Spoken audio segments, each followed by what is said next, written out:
आई भैया, हम गायक बबलू रंगीला नेबुआ नौरंगिया जनपद कुशीनगर के रहने वाला हूँ। आज बतावे में बहुत खुशी की बात है कि लुधियाना में ASR स्टूडियो में आया हूँ गाना रिकॉर्डिंग करवाने। तो आप लोगों के पास मेरे गाना जाएगा तो ढेर सारा प्यार दुलार से बात दीजिए।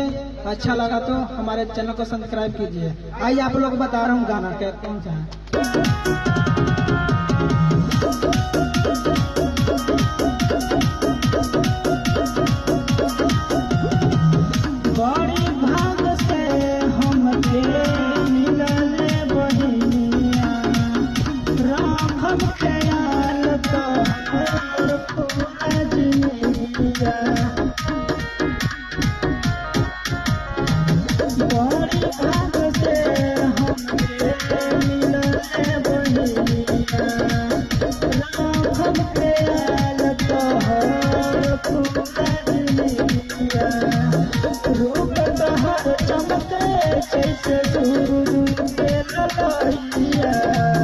बहिना हो राखी